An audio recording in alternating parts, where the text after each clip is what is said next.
భద్రాద్రి కొత్తగూడెం జిల్లా పినపాక మండలంలో గోపాలరావుపేట్ రైతులు ఆందోళన బాటపట్టారు. నవోదయ స్కూల్ నిర్మాణం కోసం 128 సర్వే నంబర్లోని 126.7 ఎకరాల ప్రభుత్వ భూమిని లాక్కునే ప్రయత్నం చేస్తున్నారని రైతులు ఆగ్రహం వ్యక్తం చేశారు. గత 3 తరాలుగా ఈ భూముల్లో వ్యవసాయం చేసుకుంటూ జీవనం సాగిస్తున్నామన్నారు. ప్రభుత్వం పునరాలోచన చేసి మరో చోట నవోదయ స్కూల్ నిర్మాణం చేపట్టాలని, లేకుంటే తమకు ఆత్మహత్యలే శరణ్యమని రైతులు ఆవేదన వ్యక్తం చేస్తున్నారు. భద్రాద్రి కొత్తగూడెం జిల్లా పినపాక మండలం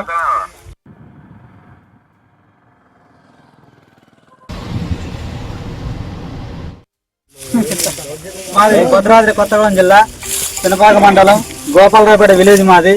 ఈ ఊర్లో రెవెన్యూ అధికారులు వచ్చి 128 సర్వే నెంబర్ అని ఒక 126 ఎకరాలకు ఇది గవర్నమెంట్ ల్యాండ్ మాకు స్కూల్లో కట్టాలని ఆక్యుపై చేసి ప్రభుత్వ బోర్డు పెట్టారు. ఈ 126 ఎకరాల కింద 150 మంది రైతులు ఉన్నారు. ఇక్కడ ఉన్న ప్రతి ఒక్క రైతుకు అరెకరా నుంచి ఎకరన్నర వరకే ఉన్నది. ఏ ఒక్కరు కూడా 4 ఎకరాలు ఉన్న రైతు లేరు. ఇక్కడ ప్రతి ఒక్కరు కూడా ఎకరన్నర వరకే ఉన్నది, అంతకంటే ఎక్కువ లేదు. ఇటు భూమిని ప్రభుత్వ అధికారులు ఇంకా స్కూళ్ళకన్నా ఇంకా దేనికన్నా ఇస్తే ఇక్కడ ఉన్న రైతులు పురుగు మందు పట్టుకొని డబ్బాలు పట్టుకొని తాగుడు తప్ప ఇంకొక మార్గం అయితే లేదు. వీళ్ళు గత 100 సంవత్సరాల కాంచి కూడా ఈ ల్యాండ్ మీదనే బతుకుతారు. ఇది గవర్నమెంట్ ల్యాండ్, 3 తరాలుగా ఈ ల్యాండ్ మీదనే ఉన్నారు ప్రతి ఒక్కరు కూడా. అయితే సార్, ఇప్పుడు ఒకటేంటంటే ఎమ్మెల్యే గారు మా గోపాలరావుపేట మీద కొద్దిగా దృష్టి పెట్టండి సార్.